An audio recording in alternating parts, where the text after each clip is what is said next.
Good afternoon, ladies and gentlemen. It is February the 5th, 2025, and this is the Denver Business Beat podcast. My name is Arica Netterville, your host, and I'm with Hart Heating, Cooling, Plumbing, and Electric, your commercial business development officer. And today, my very special guest is Jon Cook with Keynote Content. How are you today? I'm doing well, Arica. It's a beautiful sunshiny day here in the Mile High City. It is. I love it. It is a beautiful day. We're here at beautiful Serendipity Labs, and Serendipity Labs, we have a beautiful relationship with them. It's a great place to come and have a working day or a working week. It is a really modern, elite co-working space. You can have a presentation here. You can have a corporate event here.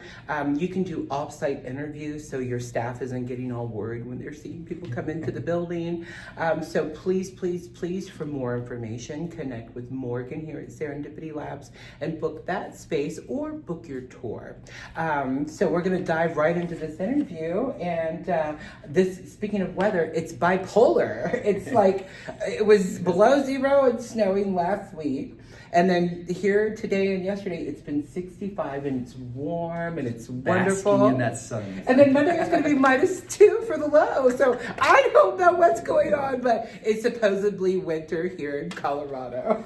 If this is winter, I'll take it all day. I'll take it all day. It has been very refreshing, and when you're driving and you feel the heat and the sun on your face, it just makes you feel like happy and in a good mood. Well, absolutely. When you factor in also, there's something new year, about a little over a month into the new year, people saying, okay, I want to be energized for 2025. It's going that sunshine baking on us and being able to say, where am I finding my joy? Where am I finding my inspiration for February and beyond? These are the days that remind us, like, hey, brighter future. Brighter future. And if anything, we're getting our endorphins and our vitamins D. So we'll take that all day as well. So tell us a little bit about where you grew up and where you went to school. Sure. So I grew up in Aurora, and then my home. There you go. And so it's one where I was homeschooled, and I did a lot of things inside the community as well. So connected with Smoky Hill, and then Arapahoe High School, and then a lot of different things, academics and sports and whatnot. It was just incredible to be able to grow up in Denver and just see where Denver's grown over the last 30, 40 years. And I remember Mississippi and Chambers was really where I grew up, and seeing now that there's this massive expansion, and of course, what's now been long there as far as the DIA and how that all built out. When I remember Castle Rock, when there was the Meadows area, was actually just Meadows, and just the small little mom and pop shops around Denver that are still there, but we built up so much around it. Denver's grown up. It has definitely grown up, and it's a beautiful city full of movers and shakers just like you. Absolutely. And every day our city is welcoming new movers and shakers from other areas that get acclimated here, and so much of that is what our city needs. We need those people that are movers and shakers and want to get things done, and that corporate experience is so important, whether you're entrepreneur, soulpreneur, all of the things. So I welcome it to our city. The traffic is getting a little rough though, so y'all need to slow down just a little bit. Learn what a blinker is. Learn not to be able to merge and then slam on your brakes. That's part of common courtesy. But I'm glad what you mentioned was the voices that are moving in, perspective, right? What I love is like people that are moving into Denver who are bringing perspective, other industries, other parts of not just the nation, but the world, and that's being able to learn from that shared experience. Absolutely. So tell us a little bit about Keynote Content and what you folks do and what the whole vision of that company is. Absolutely. So we work with coaches, consultants, and advisors, people who are these subject matter experts who are successful, but they kind of feel stuck. They have this idea of, I want to be able to get my message out in front of a larger audience, but I either feel like I'm just lost in the noise, or I'm not sure how to talk about what I do. That's when we connect with them and say, you have this expertise, but now let's have a clear, more powerful, profitable way of talking about what you do, and then we amplify that through speaking opportunities. Where are you recruiting that kind of talent that comes in? Much of our focus lately has been in the financial advisory space. So if you ever talking with any financial advisor ever, they start talking about asset allocation, portfolio, and all these different A shares, you're kind of going, I just want to know, am I invested in the right thing? Right. Are we going to be okay? Yeah. Are we going to be able to retire? Will we have to choose between this or that, or can we have our cake and eat it too? Sure. With many advisors that say they have the technical expertise, the incredible from a complexity and the jargon, but it goes connecting with people in a very conversational way. That seems to be a bit of a trip up. Yeah. Also people who are kind of independent engineering consultants, people who tend to have more of a complex, less people-facing expertise that they have, saying, I still want to know how to get my voice, my perspective out in front of the right audience. I don't know how to do that, or I kind of feel like I'm just falling all over my jargon. That's when we start connect with more of those people. How long has the business been in existence? We're coming up on 12 years. Oh, wow. Congratulations. Thank you. That's a huge milestone. And we're very blessed, and it's one where, of course, there's been the shift, a little bit of evolution over time, but truly narrowing in on who are the people with messages that they know can help change the world, and how can we help amplify that to the right people. And I think getting great people who have great hearts, who want to help Denver and beyond, that's what we're focused on. What were some of the challenges in 2024 that you folks went through with either marketing or getting the word out there?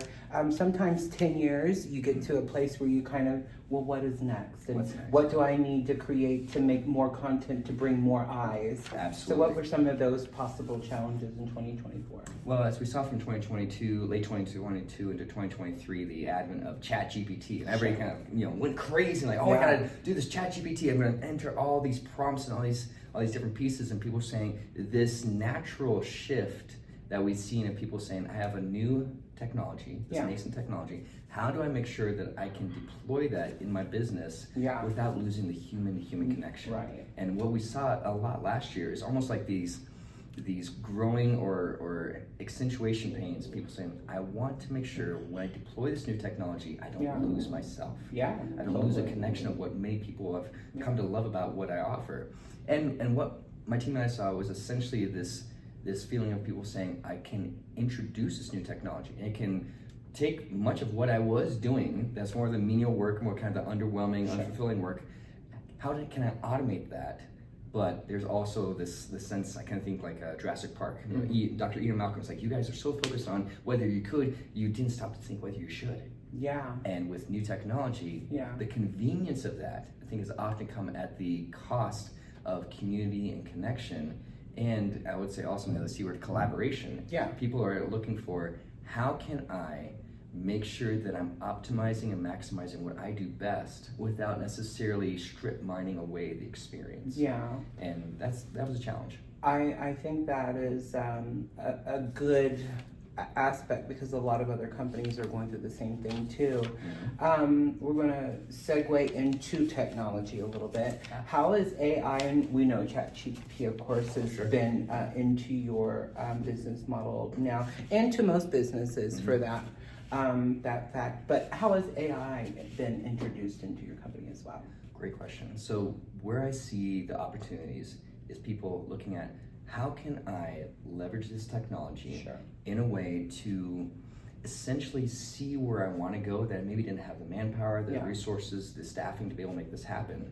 And how we've done it is that let's essentially try and give people an interface to engage with our intellectual property and do it in a way that's essentially on demand, but then the actual translation of those results, that's where my team and I step into this. And people being able to work with your proprietary process or your framework, being able to go through certain key concepts inside my content, whether it's through YouTube, LinkedIn, whatever it might be, they can engage with those concepts and say, great, I understand all that from a conceptual standpoint. Now let's translate that into my business. And the translation part is where we then take and we keep the human in the loop, as I like to say. We've used the AI to streamline their time, to also make sure it's not tied to just my schedule, but they're able to get, here's this output of data and details. Now, how can we basically personalize this more into where I want to go with my business and beyond for 2025, 2026, and into the future? And more of the technology as well is, how can we essentially create a catalog experience to where somebody said, oh, I found your information on YouTube, but then I came across something like this on LinkedIn, and then I also saw this article that you wrote, John, and then there's this podcast that was on. But if we can catalog all the times and appearances that I've done speaking opportunities, any content I've created, and then it puts into essentially a searchable database that's informed an AI agent that I put together, but then people can be able to search through that and they see it's a natural learning sequence. And I think that's the biggest fear factor for, say, someone who started their company 25 years ago and has lost their way. When I hear consulting, I have been in business 25 years. I hear measuring, gauging, analytics, coming and listening to what is going on, what's the culture, what's the sales, what's the finance, what's the marketing. All of those things really kind of need to be narrowed down, and then that given to a business owner that maybe is stuck, feels like they don't have a fresh perspective or a fresh set of eyes.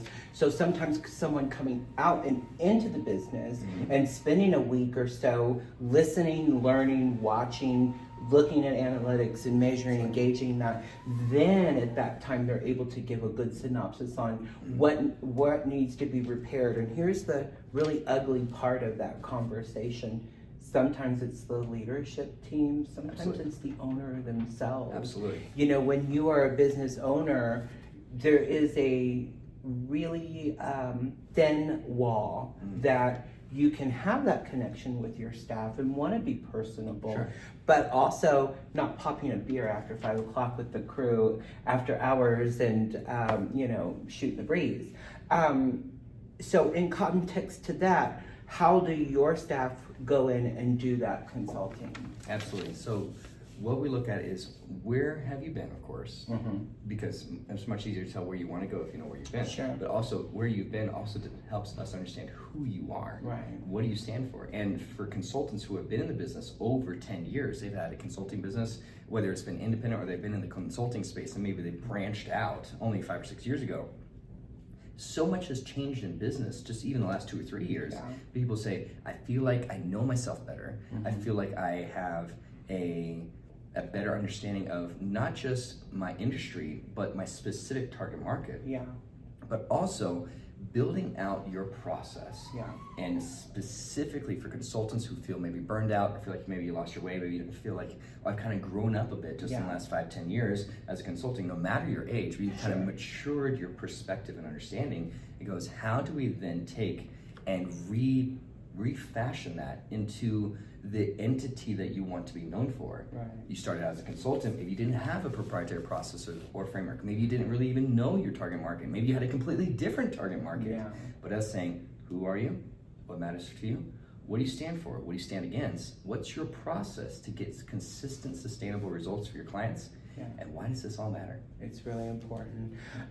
Is there unfortunately, when it comes to all of the measuring, engaging, and figuring out whether it's owner or leadership or staff, how is that presented to the potential client from the consulting standpoint of whatever that was that they were there to do? How does that happen? What does that look like? I love looking at possibilities because it's easy for consultants, it's easy for any outside perspective, advisor, coach, consultant, trainer, whatever it might be, saying, okay, here's where I see what's wrong in your business. Here's where I see the gaps. Nobody wants to come and say, hey, look, here's all the ways you've messed up your outfit today. Okay, nobody wants that. But people say, I love how you're doing this well. Double down on this. Part of doubling down, that might seem that there's an opportunity that we can then bolt into that into what you're doing well. But also, there's this tension to be managed of we're just not just looking at just the positive, what you're doing well, but let's be honest. Let's have let's clearly define the current reality and put together a plan to help you take that step forward. Even if it means having uncomfortable conversations.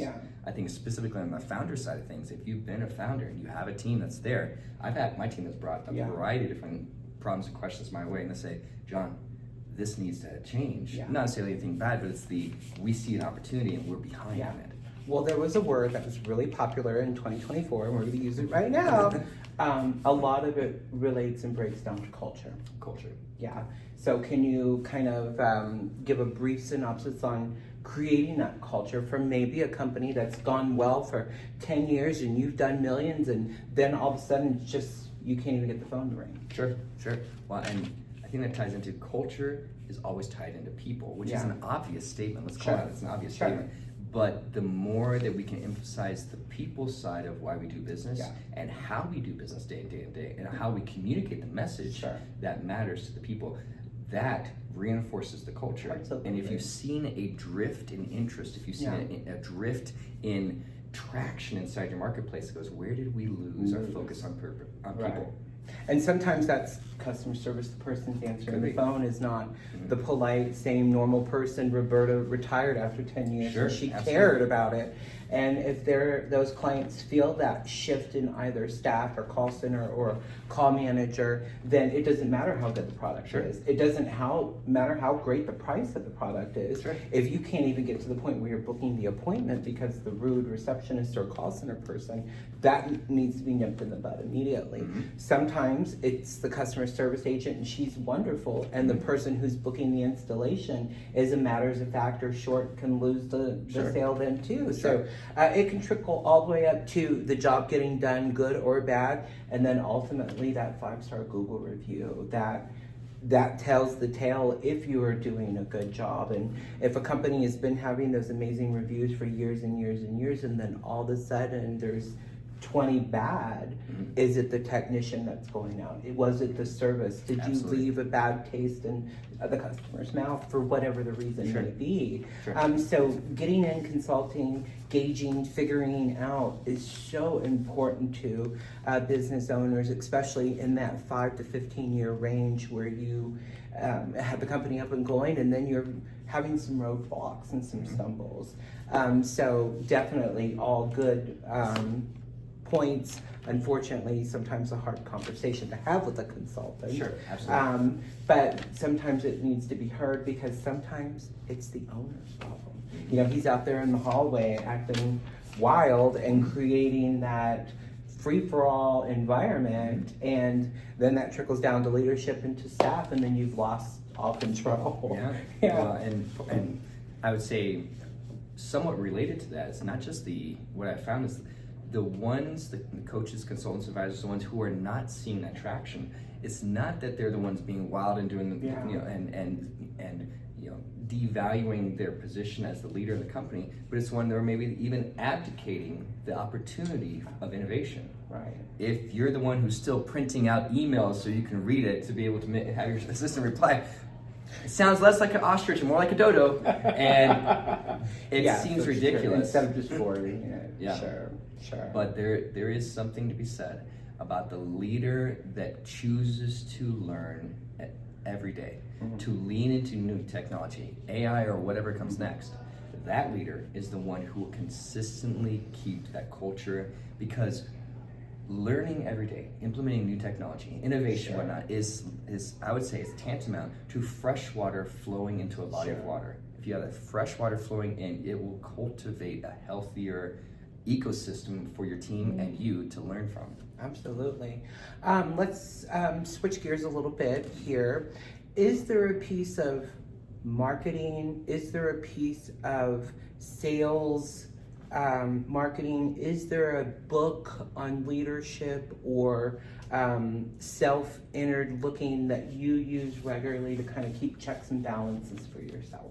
I love Jocko Willnick's book, Extreme Ownership. Jocko Willnick was one of the Navy SEAL team leaders for SEAL Team 6. And it was he essentially details many of the stories from Afghanistan, from his time Operation Enduring Freedom, and the way in which he took extreme ownership. And from a leader standpoint, I believe everything rises and falls on leadership. Sure. If there is a problem in your company, if you're losing traction in your marketplace, if you are not getting the results you want for your client, it's going, how do I start with asking myself the tough questions? Yeah. Even if it's not my fault. I was operations manager for 8 years at a company, and my owner would come in, and you can almost gauge it to the 6 months. And he would come in, and he would call it jerking the rag out of their, and he would come in and he would just rip everybody's ass to pieces, and then you wouldn't see him for 3 to 6 months later, and then he'd come back and he'd do it again. And people would always be fearful of him. They would take what he would say to heart, or some people would be upset, or some people were like, I want to do better. And that was his way of coming in and being present and trying to think in his mind. He was solving the problem. And he would say things to me in private areas like, well, if you jerk the rag out once in a while, he says, even if they don't need it, he's like, it makes them afraid of you. And I was like, well, I don't want a staff that's afraid of you. Mm-hmm. I want you to be approachable so that your 30 years of knowledge of plumbing, heating, cooling, and electric, Absolutely. a young, impressionable technician could say, oh my God, he took the time to sit down with me. And really, that's going to go miles and miles and gain more traction than anything versus someone just coming in, rah, rah, rah, rah, rah. So sometimes, again, it is the owner that needs that attitude adjustment the most. Absolutely. In that consulting. Absolutely. And I appreciate that you knew the name and the title and the author of the book, because we have a lot of CEOs, business owners, business development and marketing managers that weekly watch the show to hear those types of authors and those books so that they can continue to be on top of their game in their careers and absorb that information as well. So I really, really appreciate that. I ask these two questions to every single person in my show, so you know what I'm going to ask you. If Jon could go back to his 15-year-old self, what would be the thing that you would say to prepare yourself for where you're at right now? Nurture humility. Nurture humility. That's a lifelong skill, no matter how successful you are. Yeah. In our 20s and 30s, we're riding high and everything's good. 40s, we start to kind of figure ourselves out and our careers out and who we are as people. 50, and I just turned 50 this year. Congratulations. The lesson for me was humility. I need to stay humble. I need to stay in check with that for myself. So even Arica can take that advice as well. It is really important, and that humility will take you so much further in than your career than say, I, me, I, sold, did. All of those things are great when you're 20 and 30 and getting those accolades and trying to get those accolades. When you're 50, you just want to be better. Sure. Yeah. Sure. So we're going to switch it up to your 75-year self. If you can go into the future and sit down with your 75-year-old self, what would be the legacy that you want to leave? I have 4 kids. Oh my God. 4 kids on purpose. I know how that happens, by the way. So, and I would love to be able to get close to my 75-year-old self and be able to look and see what is true. That I cared about helping people. I obsessed about helping people. Oh, I like that I was faithful and then adoring of my incredible wife of, at that point, it'd be almost 50 years. That my kids are all walking in their faith well, that they are great contributors to society, that they are confident and empowered, humble, yes, but also that they are ones who are making our family name be synonymous with care and service and extraordinary results. Yeah. That I have been well-read, well-traveled, and well respected because of the perspective that I bring that's tied to knowing that I happen to be standing on the shoulders of giants. Yeah, that's beautiful. I'm gonna go a little personal here for you. Whenever I see you out at networking events and functions, you and I just laugh and have such a good time. When I see you in the room, I'm like, oh my God, it's Jon. I think that that legacy is very attainable for you, and I think you're just a stand-up guy. I think you're a good business person, and the biggest thing that I could say about you is you do care about your job and your customers, your clients, your staff, your people. So that's hats off to 12 years in that regard, because you know that's a testament with you with them. showing that you're implementing all of that. So I think that's great. So handles for LinkedIn, Facebook, of the website, and how to get a hold of you, and how to book a consultation appointment, or whatever they need. How would we get all that? Absolutely. Any social media platform at Keynote Content, Keynote Content. You can also go to keynotecontent.com. There are a couple different things that we're rolling out here in a short while. If you reach out to me, Jon, Jon, at keynotecontent.com, I have a few different gifts that we're getting ready to roll out here in the next 2 weeks, as we're specifically to help you figure out how can I deploy an AI agent that essentially is an extension of yourself, but in a way that doesn't necessarily take away the experience, but essentially it allows you to be able to optimize and maximize more of what you do well. And there are ways to be able to build that out, and we're excited to roll out. I can't give away quite yet, but there are a couple of incredible opportunities. How much longer? Weeks, months before that information's out? It'll be less than a month. So on March the 21st, right here at Serendipity Labs, we're having a huge event. It's called the Nonprofit Networking Breakfast Summit. I want to invite you to have a table. We'll supply the table. Bring all your marketing materials, bring your staff to man that and network and meet all those people, but to also show that new innovation that's coming out with all of that new marketing material. So I want to invite you to that as well. Speaking of that, you're very welcome. Speaking of that event, we are now over 60 nonprofits and 501c3 groups that are all into this particular event. The date is March the 25th from 7:30 to 11 a.m. There's going to be breakfast sponsored by Co-America. Thank you, Philip Brewer. There's going to be keynote speakers from the City of Denver, from the Colorado Black Chamber of Commerce. We've got folks from Stout Street Foundation. Ms. Robin Winters is going to be a speaker. We got folks from the nonprofit sector that's going to be speaking, as well as my CEO with Heart. He's going to be talking about an incredible rebate program that's available for nonprofits, 501c3s, and human service providers here in the City of Denver. You must be in the city and county to get those funds. They are not restricted funds, which is amazing. And that will help you with new equipment. So that's going to be a really great program, free event, free breakfast, incredible networking. We're going to have Denver News 7 in the house. We're going to have Cityside Denver Magazine publication in the house, Dress to Impress, because there will be photos going out to the media as well. So just an all-out amazing event, a great way for you to network and meet new people. We're going to switch gears and go into our marketing minute with Heart Heating, Cooling, Plumbing, and Electric.